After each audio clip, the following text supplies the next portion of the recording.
সেটা হলো মসজিদে নববী থেকে প্রায় 3 কিলোমিটার দূরে একটা গ্রাম কোবা, যেখানে আছে কোবা মসজিদ। সেই কোবা মসজিদে কেউ যদি 2 রাকাত সালাত আদায় করে নামাজ পড়ে, তাহলে সে উমরা করার সমান নেকি পাবে। এটা ব্যতিক্রম মসজিদ।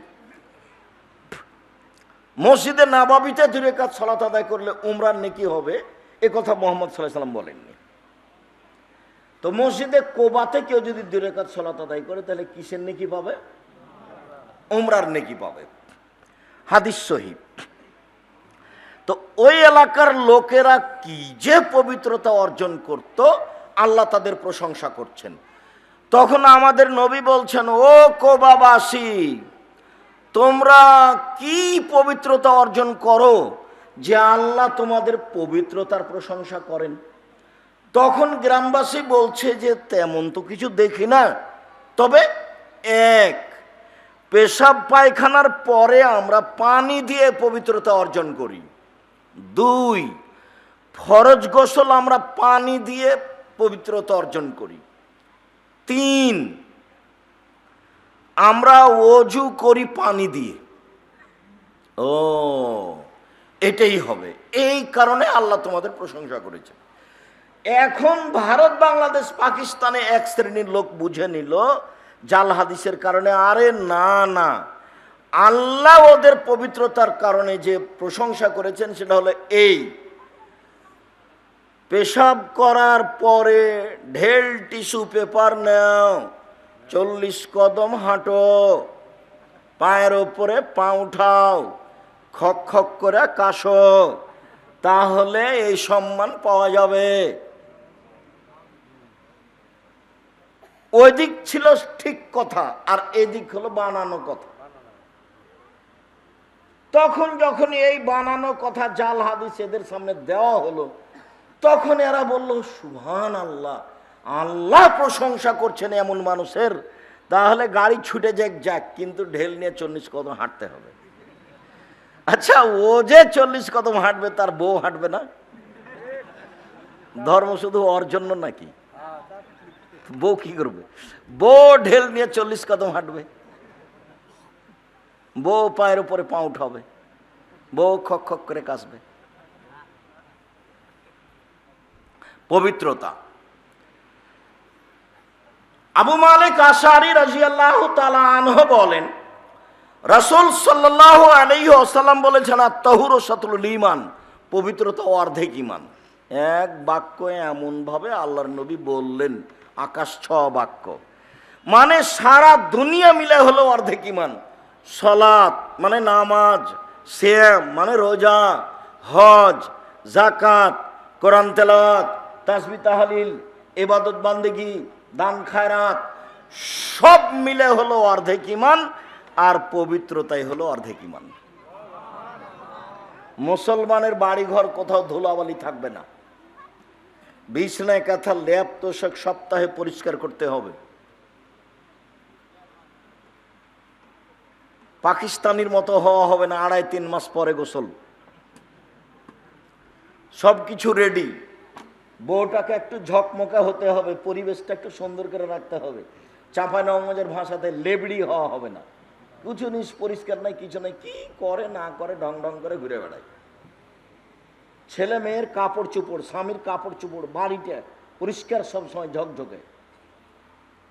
পবিত্রতা অর্ধেক ঈমান, ওযু অর্ধেক ঈমান, ব্যতিক্রম বাক্য। পরের বললেন, সুবহানাল্লাহি ওয়া আলহামদুলিল্লাহি আমলাআনি মা বাইনাস সামাওয়াতি ওয়াল আরদ, সুবহানাল্লাহ আলহামদুলিল্লাহ বলে নেকিতে আকাশ জমিন পূর্ণ হয়ে যায়। সুবহানাল্লাহ আলহামদুলিল্লাহ বলতে হবে, দোকানে বসে এভাবে আড্ডা পিটা হবে না, আড্ডা পিটা চিরদিনের জন্য হারাম। দোকানে বসে আপনি মাথায় টুপিতে বসে থাকেন, এশার সালাতের পরে ল্যাংটা মেয়ে নাচে, ওখানে বসে থাকেন, আপনাকে একটু শরম লাগে না? হায়া লাগে না? লজ্জা লাগে না? কেমন কেমন লাগে না? লাগা তো উচিত। পশু প্রাণীর মতো হলে হবে? সেদিন তোমাদের কি হবে, যুগের কি হবে? সেদিন তোমাদের কি হবে, যুগের কি হবে? যেদিন সমাজের লোকেরা হবে আগাছা। তো বলেন কি করতে হবে? ওয়াদা অঙ্গীকার থাকবে না, কেউ কাউকে মানবে না, মতবিরোধ এইভাবে দেখা দিবে। ডান হাতের আঙ্গুল বাম হাতের আঙ্গুলের ভিতরে ঢুকালেন, এই দেখো যেভাবে ঢুকে গেল, সমাজে মারামারি এইভাবে বেড়ে যাবে, কেউ কাউকে মানবে না। তখন তোমাদের কি হবে, যুগের কি হবে? বলেন কি করতে হবে আপনি বলেন। হ্যাঁ, এক মুখখান বন্ধ রেখো, ওইভাবে আড্ডা পিটা হবে না, দোকানে বসে গল্প চলবে না। এক মুখখান বন্ধ রেখো, ভালো ছাড়া মুখই খুলবে না, যা হবে হবে। দুই, বাড়িতে থেকো, জরুরি প্রয়োজন ছাড়া বাড়ির বাইরে যাবা না। জরুরি প্রয়োজন ছাড়া বাড়ি ত্যাগ করা হবে না। আপনার বউ তো বহু দূরের কথা, বউ ঘুরে বেড়াচ্ছে, ওটা তো কাপুরুষ। শয়তানি করে জোরে আমিন বলে ধর্ম দেখান আপনি। সমাজে তো আপনার বই ওরকম করে বেড়াচ্ছে। এই যে এখন মহিলা এসেছে আপনার স্ত্রী, যে মাথায় কাপড় নেয় আপনার মেয়ে, জবাব আমি দিব? আমি কেন দেবো? আপনি দিয়েন, জন্ম দিয়েছেন আপনি, জবাব দিবেন আপনি। ক্লাস 10-এ পড়ে মাথায় কাপড় দেয় না, জবাব আমি দিব? আল্লাহ রসুল তা আপনার জন্যই ভালো বলেছিলেন, কিন্তু আপনি তো পারলেন না। আল্লাহ রসুল বলছেন, মান আলা জারিয়াতাইনে, পৃথিবীর মানুষ শুনে রেখো, কেউ যদি দুইটা মেয়ের লালন পালন করে, ওয়াদাবাহুয়া, তাদের যদি শিষ্টাচার শিখিয়ে দেয়, তাহলে ওই বাপ আর আমি জান্নাতে এভাবে থাকব। তখন আঙ্গুল দুটোর মধ্যে ফাঁকা রাখলেন না। আর যখন বললেন পৃথিবীর মানুষ শুনে রেখো, যে এতিমের লালন পালন করবে সে আর আমি জান্নাতে এভাবে থাকবো, তখন একটু ফাঁকা রাখলেন। আমি মনে হয় বুঝাতে পারিনি কথা। কেউ যদি এতিমের লালন পালন করেন, সেই লোকটা আর আল্লাহর নবী জান্নাতে কিভাবে থাকবেন? একটু ফাঁকা। আর কেউ যদি দুইটা মেয়ের লালন পালন করে, সেই বাপ আর আল্লাহ নবী জান্নাতে কিভাবে থাকবেন? একসাথে। তো মেয়ে লালন পালন করেন, আল্লাহ তো আপনাকে মেয়ে দিয়েছেন, আপনি তার মূল্যায়ন করলেন না, খালি আম্মু বলে ডেকেই শেষ করলেন। যাহাই চাইল তাহাই দিলেন, ভালোবাসা দেখিয়ে মোবাইল কিনে দিলেন, তো সেটা কি লালন পালন হলো? আবার বলছেন, মানালা সালাসা বানাতিন, কেউ যদি তিনটা মেয়ের লালন পালন করে, শিষ্টাচার শিখিয়ে দেয়, বিদ্যা শিখিয়ে দেয়, বিবাহ শাদী দিয়ে দেয়, তাহলে ওই তিনটা মেয়ে থাকবে ওই দিকে জাহান্নাম, আর এইদিকে ওর বাপ, আর মধ্যে হলো মেয়ে তিনটে। কুন্নাল্লাহু সিতরান মিনান নার, ওরা তিনটা মেয়ে বাপের জন্য জাহান্নাম থেকে অন্তরাল হয়ে যাবে। আমার বাপকে আগে জান্নাতে দিতে হবে, তারপরে কোনো কথা। এত শক্ত হয়ে বিচারের মাঠে মেয়েরা বেঁকে বসবে যে জান্নাতে দেওয়া ছাড়া আল্লাহর পথ থাকবে না, উনি দিবেনি। তো মেয়ে লালন পালন করলেন কিভাবে, যে উল্টা জাহান্নামের পথ খুলে গেল, উল্টা জাহান্নামের পথ খুলে গেল। বাপ লালন পালন করেন, আদর দিয়ে চুমা খেয়ে 8-10 বছর যাবত লালন পালন করেন, এবার বড় হয়েছে তো এবার লাঠি। কথা তো আমি বলিনি, এটা নবী বলছে। দেশের সরকার বা আরো যদি কেউ লাঠি তুলে দেয়, তো নবীর কথা কি উঠে যাবে? 5টা হাদিসে ধারাবাহিক উল্লেখ হয়েছে পরিবার কন্ট্রোল করতে হবে লাঠি দিয়ে, আমি বলিনি এই কথা। তার মধ্যে একটা আছে হাদিস, আল্লাহ রাসূল বলছেন, আল্লে কাসাকা আদাবান মিনা হালেক, তোমার লাঠিটা দরজায় সামনে ঝুলিয়ে রাখো, ঝুলবে লাঠি, ছেলে মেয়ে বউ দেখবে। বাবা, একটু 19-20 হলে এটা, আমি এই কথা বলি। আবার বলছেন, লাঠিটা ছেলে মেয়ের উপর থেকে উঠিয়ে নিও না, মানে সময়ে দিবা। তা আদর যতদিন ছিল ছিল, আদর যখন শেষ তখন লাঠি। আর মেয়ে তো মায়ের খেয়েছে, মায়ের কারণে মেয়ের দুর্ঘটনা ঘটেছে, মায়ের কারণে। ও তো আসলে জানে না মা কাকে বলে। মেয়ে ও জন্ম নিয়েছে, বড় হয়েছে, ওর বাপ বিবাহ দিয়েছে, স্বামীর কাছে গেছে, তাই ছেলে মেয়ে হয়েছে, তাই ও মা। তা আসলেই কি জানে যে মা কাকে বলে? শতদিন বলেছি মা কাকে বলে। মা হলে চারটে জিনিস লাগে, তাতে বলেছি বুখারী মুসলিমের হাদিস। জাবের রাদিয়াল্লাহু তাআলা আনহু বলেন যে রাসূলের সাথে আমরা যুদ্ধ করে আসছিলাম বাড়ি, তো মদিনায় ঢুকবো, তো আল্লাহ রাসূল বলেন, এই শোনো সবাই এখানে থাকো, সকালে বাড়িতে যাব। তা আমি জাবের বললাম, আমি নতুন বিবাহ করেছি, আমাকে বাড়ি যেতে অনুমতি দেন। ও, তুমি নতুন বিবাহ করেছো, তো কুমারী মেয়ে বিবাহ করেছো না তালাক প্রাপ্তা মেয়ে বিবাহ করেছো? তালাক প্রাপ্তা মেয়ে বিবাহ করেছি। আরে তুমি কুমারী মেয়ে কেন বিবাহ করলে না? তুমি তার সাথে খেলতো, তোমার সাথে খেলতো। তখন আল্লাহ রসুল জাবের বলছেন, শুনেন আল্লাহর নবী, আমার বাপ ওহুদের যুদ্ধে শহীদ হয়েছেন 9 জন মেয়ে রেখে। আমার কয়জন বোন আছে? 9 জন। না, আমি তাদের বয়সের মেয়েকে বিবাহ করা পছন্দ করিনি। বেঢঙ্গা কথা বললে হবে না সব সময়। দেখেন হাদিস তো বুখারী মুসলিম। ওর বোনকে লালন পালন করতে হবে, এটা ভাইয়ের মাথায়। বাপ নাই এখানে, স্থানে কে কাজ করবে? ভাই কাজ করবে। ভাইয়ের নামে জমি বেশি হলো কেন? স্বামী যদি বোনের মারা যায়, কার কাছে এসে বোনটা পড়বে? ভাইয়ের কাছে। বাপ মারা গেলে ওর বাপের যত আত্মীয় স্বজন, বন্ধু বান্ধব সব ওই মেয়ের বা স্বামীর বাড়ি যাবে না ওর ওই ছেলের বাড়িতে আসবে? বংশ টিকিয়ে রাখছে কে? ছেলে। আত্মীয় স্বজন টিকিয়ে রাখবে কে? ছেলে। প্রয়োজনে বোনের 10 বার বিবাহ দেওয়া লাগবে, একবার বিবাহ দেওয়া লাগবে, ছোট বোন বড় সবকে দেখতে হবে, এটা দেখবে কে? ভাই দেখবে। এই জন্য এখানে জমি জায়গা ডবল। তো আমার আব্বা মারা গেছেন, আমার 9 জন বোন আছে, আমি তাদের সমবয়সের মেয়েকে বিবাহ করা পছন্দ করিনি 4টে কারণে। 1, আমার স্ত্রী যেন না আমার বোনদেরকে বিদ্যা শিখাতে পারে। 2, আমার স্ত্রী যেন আমার বোনদেরকে শিষ্টাচার শিখাতে পারে, শিষ্টাচার আদব কায়দা।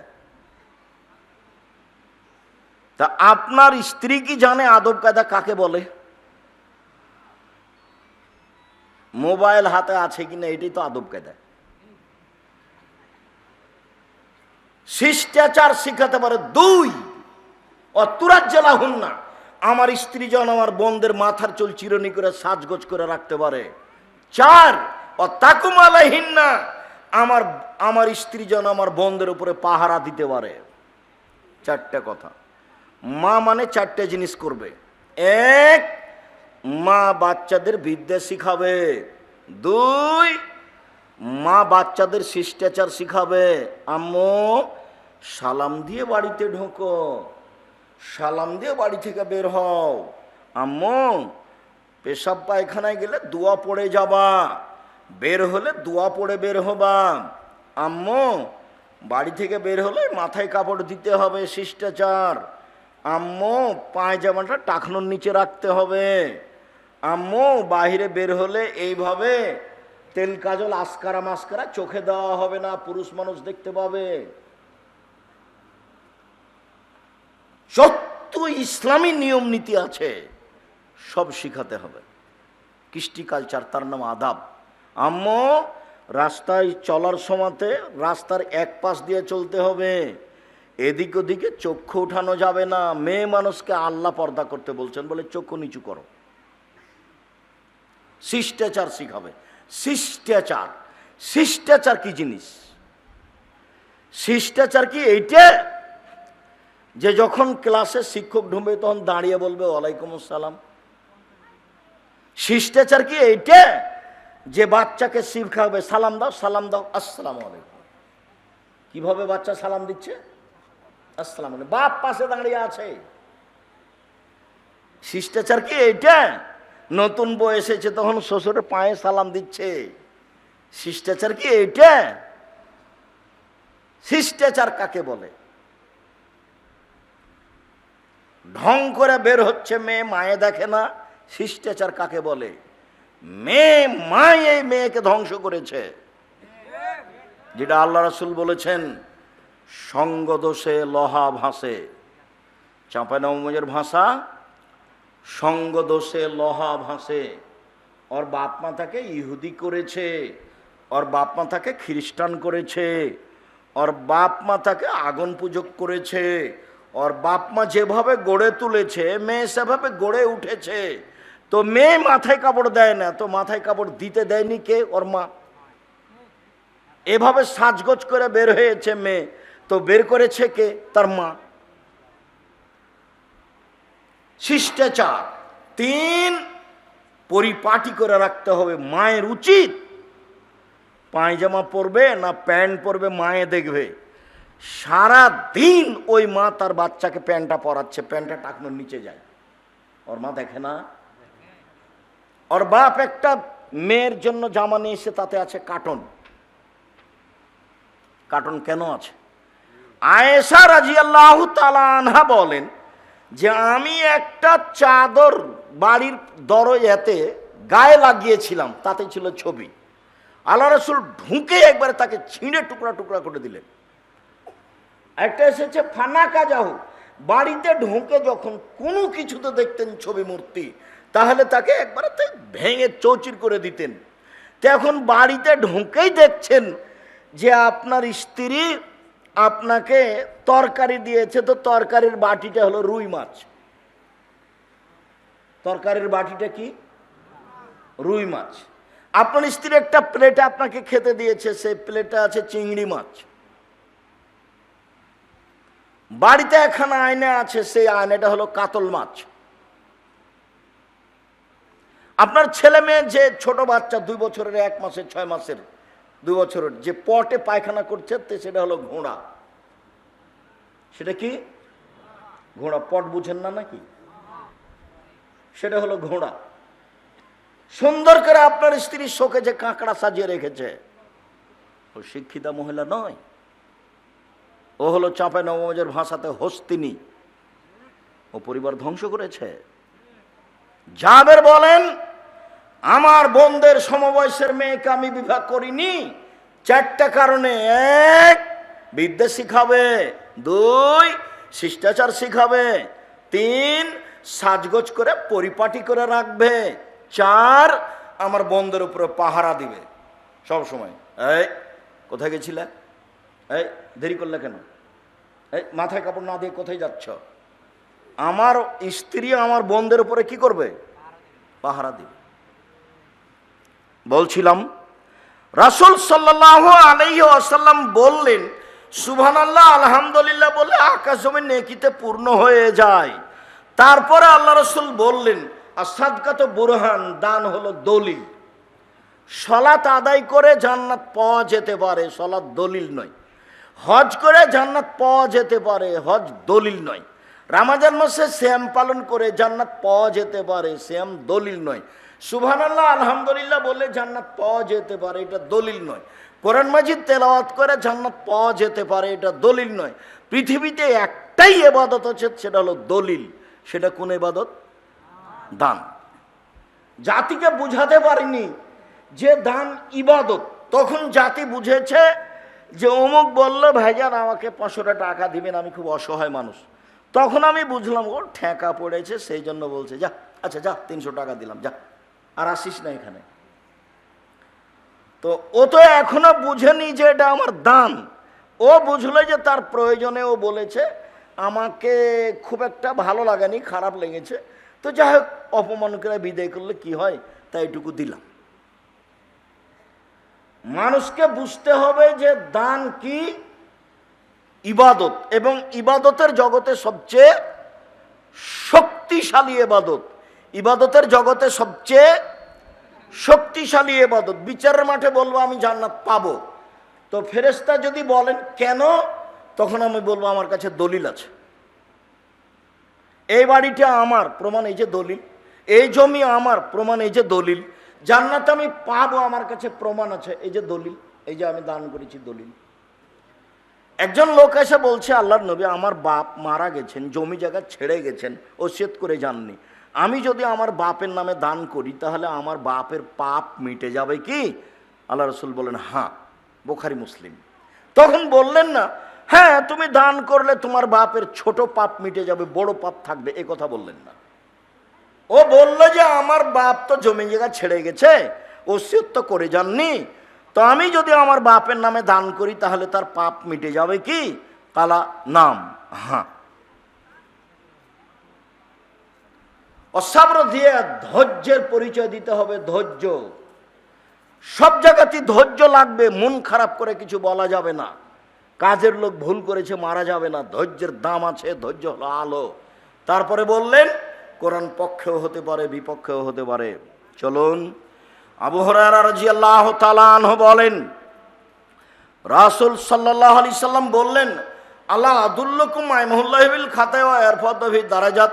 সাহাবীগণ শুনো, আমি কি তোমাদের বলে দিব না এমন একটা আমলের কথা যাতে পাপ মিটে যাবে, মান বেড়ে যাবে? আমি কি তোমাদের বলে দিব না একটা আমলের কথা যাতে পাপ মিটে যাবে, মান বেড়ে যাবে? এই ছেলে, ওই ছেলেগুলো আপনার পাশ দিয়ে হাঁটছে কি করে? চলাচল বন্ধ। জায়গা থাকলে বসেন, না থাকলে দাঁড়িয়ে থাকবেন এক পায়ে, চলাচল নিষেধ। আমাকে দয়া করে কোনো কাজ দেখাবেন না যে এখন বক্তব্য চলছে ওই কাজটা করে আসি। এটা আমি কোনোদিন চাইনি, নতুনভাবে আপনি আমাকে বুঝছেন, এটা আমি চাচ্ছি না। আগে থেকে যেটা বুঝেছেন সেটাই আমি। আমার একটা দৃঢ়তা কাজ করে যে ইবাদত বান্দিগি করে যে খুব একটা আগাতে পারছি তা নয়। কেন? 6 মাস গাড়ির উপরেই থাকলাম, এই যে শুরু হলো গাড়ির উপরেই আছে, আপনার এপ্রিল পর্যন্ত কি ইবাদত করব? তারপরে জামিয়া সালাফিয়া মানে অনেক টেনশন, কে কি করছে, কে ছাত্রকে মারলো, কে ছাত্রীকে মারলো, আজ শিক্ষিকা না, আজকে অমুক না, আজকে এই বিল্ডিং, আজকে সে বিল্ডিং, আজকে জমি কিনতে হবে, কত যে ঝামেলা আছে। বিশাল প্রতিষ্ঠান জামিয়া সালাফিয়া, আয়তনে পৃথিবীতে, আয়তনে বাংলাদেশে সবচেয়ে বড়। যেটা রূপগঞ্জ নারায়ণগঞ্জ আছে সেটা এখন প্রায় 100 বিঘার উপরে, যেটা রাজশাহীতে আছে সেটা 35 বিঘার উপরে, যেটা রাজশাহীতে মেয়েদের জন্য সেটা 60 বিঘার উপরে, যেটা দিনাজপুরে আছে সেটা 20 বিঘার উপরে। তো বিশাল প্রতিষ্ঠান, প্রায় 5000 ছেলে মেয়ে পড়াশোনা করে, দেশ বিদেশের 300 জন শিক্ষক শিক্ষিকা অবস্থান করেন।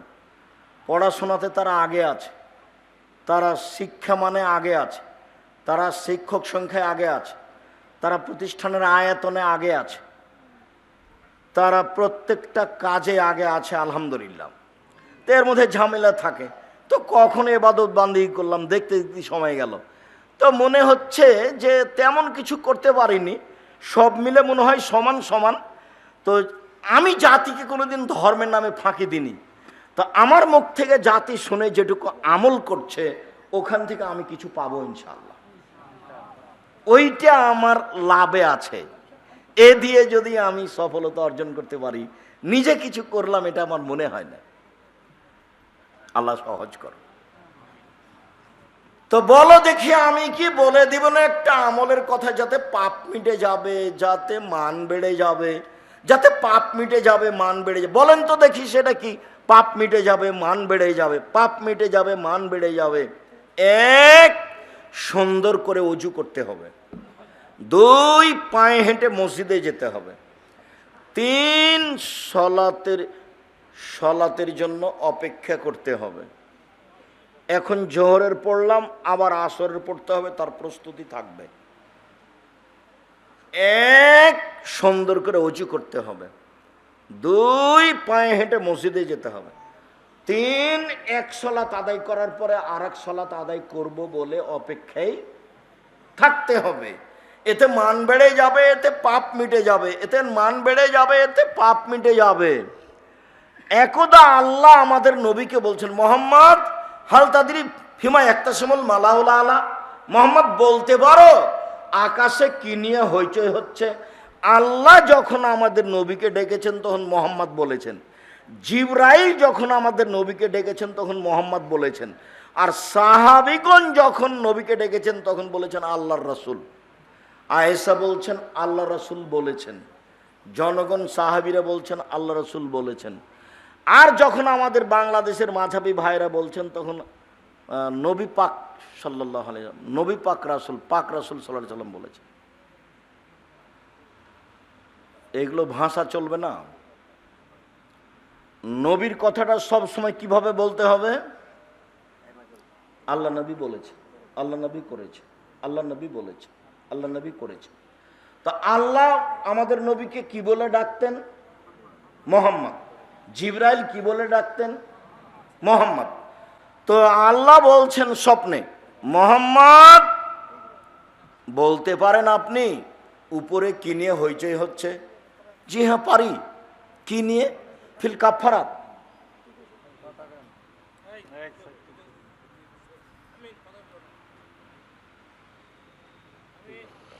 পয়সাপাতি গুনাও হবে না, কথাও নিষেধ। যেটুকু করেছেন এটুকু একটা ভুল সিদ্ধান্ত হয়েছে, ভুল কথা হয়েছে। তো পাপ মিটে যাবে কি নিয়ে? সে নিয়ে হইচই হচ্ছে। তো বলেন তো সেটা কি? এক, সুন্দর করে অজু করলে পাপ মিটে যায়। দুই, পায়ে হেঁটে মসজিদে গেলে পাপ মিটে যায়। তিন, মসজিদে সলাতের পরে বসে বসে তাসবিহ তাহলিল করলে পাপ মিটে যায়। সেই নিয়ে উপরে হইচই হচ্ছে যে কিসে পাপ মিটে, কিসে পাপ মিটে। আরে তিনটে কাজে পাপ মিটে যায়, মান বেড়ে যায়। এক, সুন্দর করে অজু করলে। সুন্দর অজু কি জিনিস তা একটু পরে বলছে। দুই, পায়ে হেঁটে মসজিদে গেলে। তিন, সলাতের পরে বসে একটু তাসবিহ তাহলিল করলে মান বেড়ে যায়, পাপ মিটে যায়। এবার আল্লাহ রসুল বলছেন, মান ফাআলা হাযা আশা বিখাইরিন মাতা বিখাইরিন। এরকম কাজ যে করলো তার বেঁচে থাকা ভালো, তার মরে যাওয়া ভালো। এমন কাজ যে করলো তার বেঁচে থাকা ভালো, তার মরে যাওয়া ভালো। এমন কাজ যে করলো তার বেঁচে থাকা ভালো, তার মরে যাওয়া ভালো, তার দুটাই ভালো। ওয়াকানা মিন খাতিতিহি কামিন আলাদাতু। লোকটা হয়ে গেল সেই দিনের মতো যেদিন তার মা তাকে জন্ম দিয়েছে। লোকটা হয়ে গেল সেই দিনের মতো যেদিন তার মা তাকে জন্ম দিয়েছে। লোকটা হয়ে গেল সেই দিনের মতো যেদিন তার মা তাকে জন্ম দিয়েছে। লোকটা নিষ্পাপ হলো। আরো দুইটা কাজ আছে যাতে মানুষ নিষ্পাপ হয়, রাসূল ঘোষণা দিয়েছেন। এক, কেউ যদি হজ করে বৈধ টাকা দিয়ে, টাকা যদি ঠিক থাকে তাহলে সে হয়ে যায় সেই দিনের মতো যেদিন তার মাতাকে জন্ম দিয়েছে। দুই, অসুস্থ অবস্থাতেও যে বলে আলহামদুলিল্লাহ, সে হয়ে যায় সেদিনের মতো যেদিন তার মাতাকে জন্ম দিয়েছে। মনে থাকবে না মনে হয়? একটা তো সুন্দর করে অজু করলে, পায়ে হেঁটে মসজিদে গেলে, বসে একটু তাসবিহ তাহলিল করলে হয়ে যায় সেই দিনের মতো যেদিন তার মাতাকে জন্ম দিয়েছে। এক। দুই, হজ কবুল হলে। তিন, খালি অসুস্থ হলে সিঙ্গাপুর যাবেন না। অসুস্থ হলে সিঙ্গাপুর গেলে হবে? হ্যাঁ। আল্লাহ রাসূল বলছেন যে এই মহিলাটা জান্নাতে চলে গেছে। কেন? ওর অসুস্থতার উপরে ও ধৈর্য ধারণ করেছে, সেই জন্য। চিকিৎসা জায়েজ, ধৈর্য উত্তম। চিকিৎসা জায়েজ, ধৈর্য উত্তম।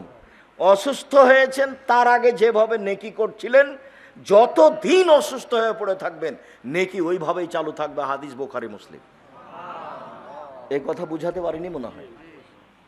একটা মানুষ খুব ভালো ইবাদত করত, তাহাজ্জুদ পড়তো, কোরআন তেলাওয়াত করত, এখন আর 2-1 মাস থেকে কি করতে পারে না, এগুলো কিছু করতে পারে না, বিছানা পড়েছে। তো আল্লাহর নবী বলছেন যতদিন এভাবে থাকবে তার নেকি ওইভাবেই চালু থাকবে যেভাবে ছিল।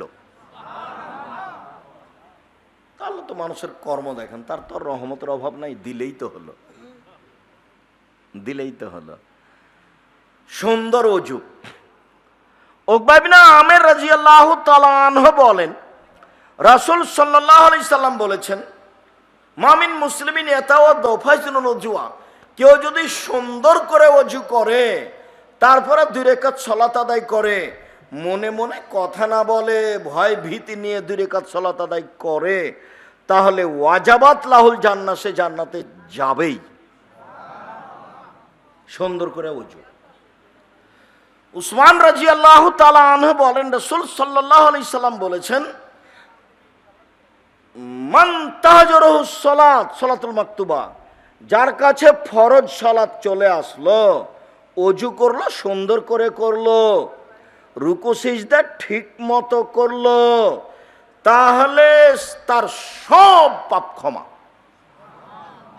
সব ক্ষমা। আবু হুরায়রা রাদিয়াল্লাহু তাআলা আনহু বলেন, যে কোনো পুরুষ নারী ইয়াতাওয়াদ্দা, ওযু করে, ফায়াগসিলু ওয়াজহাহু, ওযু করতে বসে মুখখান আগে ধয়, মুখখান ধুলেই খারাজাত খাতায়াহু মিন ওয়াজহিহি মাল মায়মা আখিরিল কাতরাল মায়ে, তো চোখ দিয়ে যত পাপ হয়েছে অজু করার পানি দিয়ে, নইলে অজু করার শেষ ফোঁটা দিয়ে, চোখের মাধ্যমে কানের মাধ্যমে যা পাপ হয়েছে সব ক্ষমা। মুখ ধুলে, কানের মাধ্যমে তো অনেক পাপ, দুই কানেতে ইয়ারফোন লাগাই আছে, দিন রাত কানের মধ্যে মেয়ে নাচছে, আর চোখে তো জেনা দেখছে, মোবাইলে চলছে, ওই মোবাইলই ফেলে দাও। আর তো বলেছি যে নাম্বারগুলো, মেয়ের নাম্বারগুলো এমনভাবে ভুলে যাবেন যে মারিয়ামের মতো হয়ে যাবেন। মারিয়াম যখন পেটে বাচ্চা চলে আসলো, তখন মারিয়াম আল্লাহকে বলছেন, আমি কি দিয়ে জাতিকে বুঝাবো, কোন তো নাসিয়া মানসিয়া, পৃথিবীতে আমি হয়ে যেতাম এমন কিছু পৃথিবীর মানুষ জানতো না মারিয়ামকে। বাড়ির পিছন দিকে কে আছে যেটা মানুষ জানে না, যেমন আমি মারিয়াম হয়ে যেতাম জাতির কাছে, তেমন কেউ জানতো না মারিয়ামকে। আমি কি দিয়ে বুঝাবো সন্তানকে। আমি গ্রামবাসীর কাছে গেলাম সন্তান নিয়ে, তখন গ্রামবাসী বলল, ছি ছি ছি ছি ছি, তুমি কত খারাপ মহিলা, আরে তোমার মা কত ভালো মানুষ, আরে তোমার বাপ কত ভালো মানুষ, ছি ছি ছি ছি ছি, কার সাথে জেনা করেছো, জেনা করে সন্তান নিয়ে এসেছো, ধোকাবাজি করো তুমি, বাইতুল মুকাদ্দাসে থাকো, বাইতুল মুকাদ্দাস ঝাড়ু দাও, সেখানে পবিত্র জায়গায় থাকো আর জেনা করো তুমি, ছি ছি ছি ছি ছি, নাউজুবিল্লাহ। আরে তোমার বাপ কত ভালো মানুষ, তোমার মা কত ভালো মানুষ। মানুষে কথা বলবে সেটা তিনি জানতেন, বুঝতেন, যার জন্য হারিয়ে যেতে চেয়েছেন। মুখখান না খুলে তিনি বললেন, ছেলেকে জিজ্ঞাসা করেন। এইসব কথার উত্তর আমি দিতে পারছি না। তখন ছেলে বলল, আমি আল্লাহর বান্দা, আমি নবী। ছেলে মায়ের কোলে কথা বলছে। সম্মানিত দিনী ভাই বোন, বলছিলাম রাসূল সাল্লাল্লাহু আলাইহি সাল্লাম বলছেন, কেউ যদি দুইটা হাত ধয়, তাহলে দুই হাতে যত পাপ হয়েছে পানির সাথে অজুর, নইলে শেষ ফোঁটার সাথে সব পাপ মিটে যাবে। রাসূল সাল্লাল্লাহু আলাইহি সাল্লাম বললেন, অজু করে যখন পা ধয়, তখন পায়ে চলে চলে যত পাপ হয়েছে পানির, অজুর পানির সাথে, অন্যথায় শেষ ফোঁটার সাথে সব পাপ চলে যায়। সুম্মা ইয়াখরাজাল মাসজিদ খারাজান যুনুব আও আও মুত্তাকিন মিনাজ যুনুব। এখন লোকটা মসজিদের দিকে হেঁটে যাচ্ছে পাপ ছাড়া, তার কোনো পাপ নেই। ও এখন মসজিদে যাচ্ছে পাপ ছাড়া, তার কোনো পাপ নেই। অজু করেছে, কান চোখ যা ছিল পাপ গেছে, হাত ধুয়েছে, যা ছিল পাপ গেছে, পা ধুয়েছে, যা ছিল পাপ গেছে, তো এখন পাপই নাই। তো এখন মসজিদের দিকে সলাত আদায় করতে যাচ্ছে, এখন কি অবস্থায় যাচ্ছে? নিষ্পাপ হয়ে, সলাতটা নফল হয়ে যাবে। আবু হুরায়রা রাদিয়াল্লাহু তাআলা আনহু বলেন, আল্লাহ নবী বলেছেন, আল ওযু ইউকাফিরু মা কানা ক্বাবলাহু, অজু করলে তার অতীতের সব পাপ মিটে যায়। ও সালাত কানাত লাহু নাফিলা, আর নামাজটা, সালাতটা তার জন্য নফল অতিরিক্ত হয়ে যায়। সালাতটা হলো এখন নফল। মানুষ তাহাজ্জুদ পড়ে কেন? মান বাড়ার জন্য। তা আমি অজু করেছি, পাপ মিটে গেছে, সালাত আদায় করব কেন? মান বাড়ার জন্য। তাহাজ্জুদ পড়লে কি হয়? মান বেড়ে যায়। একজন সাহাবী বলছেন যে, আল্লাহর নবীর কাছে আমি রাতে অজুর পানি আর মেশক নিয়ে গেলাম, নিয়ে যেতে বলছে, উনি খুব খুশি। বাহ, তোমার তো বুদ্ধি ভালো, তুমি রাতের জন্য মেশক নিয়ে এসছো, পানি নিয়ে এসছো, তুমি চাও তো, কি চাও আমার কাছে, চাও তো, আমি খুব খুশি, আপনার সাথে জান্নাতে থাকতে চাই। আহারে না না, এটা নয়, এটা নয়, অন্য কিছু চাও, ওইটাই চাই। তাহলে তো হলো না। তাহলে আমাকে সাহায্য করো তাহাজ্জুদ পড়ে। তাহাজ্জুদ না পড়লে আমার সাথে থাকা যাবে না, রাতে সালাত আদায় না করলে আমার সাথে থাকা যাবে না। অন্য আরো পথ আছে নবীর সাথে থাকার। মেয়েকে কি করতে হবে? লালন পালন করতে হবে। আর একটা কি করতে হবে? এতিম লালন পালন করতে হবে। জামিয়া সালাফে 519 জন এতিম আছে, ছেলে মেয়ে মিলে কতজন আছে? 519 জন এতিম আছে। 5000 ছেলের মধ্যে 519 জন এতিম। নবীর সাথে এভাবে থাকা যায় জান্নাতে। চলেন, বলছিলাম রাসূল সাল্লাল্লাহু আলাইহি ওয়াসাল্লাম আতা আলাল মাকবরা, একদা তিনি কবরের পাশে আসলেন। কবরের পাশে এসে বলছেন, আসসালামু আলাইকুম দারাল মুমিনিনা ইন্না ইনশাআল্লাহ বিকুম লাহিকুনা। ও কবরবাসী, তোমাদের উপরে সালাম, আমি অচিরেই তোমাদের সাথে মিলিত হব। অদেত্ত আন্নি আরা ইখওয়ানানা, আমার মন চায় আমি আমার ভাইদের সাথে সাক্ষাৎ করি। ও কবরবাসী, তোমাদের উপরে শান্তি অবতীর্ণ হোক, অচিরে আমি তোমাদের সাথে মিলিত হব। আমার মন চায় আমি আমার ভাইদের সাথে সাক্ষাৎ করি। সাহাবীগণ বলছেন, আওয়াল আসনা ইখওয়ানাকা, ব্যাপারটা কি? ওরা আপনার ভাই, আমরা কে? সাহাবীগণ কিন্তু একটু উল্টা দেখলেই কথা বলতেন, ওরা আপনার ভাই তা আমরা কে? তখন আল্লাহ রাসূল বলছেন, আনতুম আসহাবী, তোমরা আমার সাথী।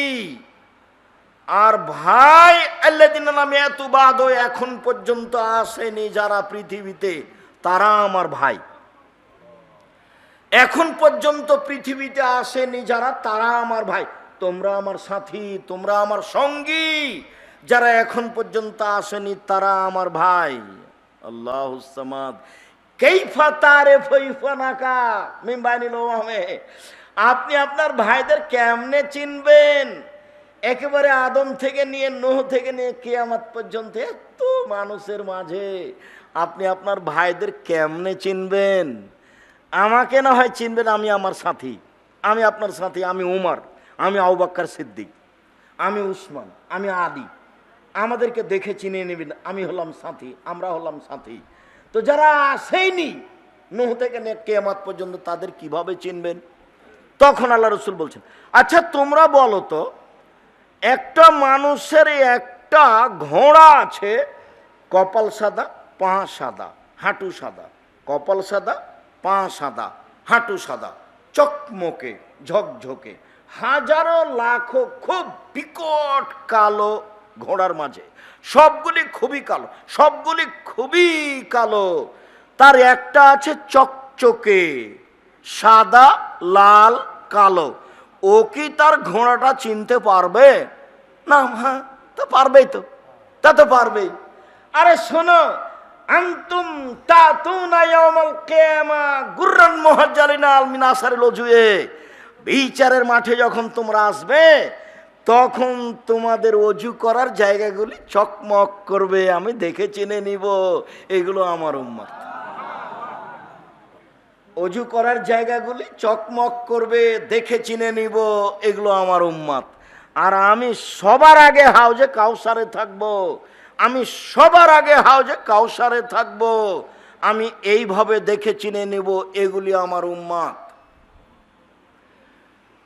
উমামা বাহেলি রাদিয়াল্লাহু তাআলা আনহু বলেন, একদা রাসূল সাল্লাল্লাহু আলাইহি সাল্লাম বললেন, আনা আউয়ালু মাইউজানু লিসসুজুদে, বিচারের মাঠে আমাকে প্রথমে সিজদা করতে বলা হবে। আমি প্রথম ব্যক্তি বিচারের মাঠে যাকে সিজদা করতে বলা হবে। ওয়ানা আউয়ালু মাইরফাউ রাসুহু, আমি প্রথম ব্যক্তি যাকে প্রথমে বলা হবে মাথাটা উঠান। বলেন কি বলেন? সিজদা পড়ে আছেন যে, বলেন আপনি কি বলতে চান? যাহাই বলিবেন তাহাই মানিব, যাহাই চাইবেন তাহাই দিয়ে দিব। মাথাটা উঠান, বলেন যে বিষয়ে সুপারিশ করবেন সেটাই মেনে নিব।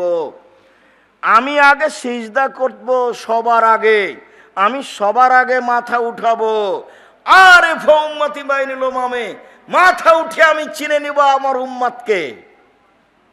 সাহাবী বলছেন এটা কেমন কথা হলো? কাইফা তারিফু উম্মাতাকা মিন বাইনে নূহ ইলা মুহাম্মদ সাল্লাল্লাহু আলাইহি সাল্লাম, কোটি কোটি মানুষের মাঝে আপনি কিভাবে চিনবেন? তখন বলছেন আমি আমার উম্মতকে সামনের দিকে দেখে চিনে নিব, তেমনি ভাবে চিনব, ডান দিকে দেখে তেমনি ভাবে চিনব, বাম দিকে দেখে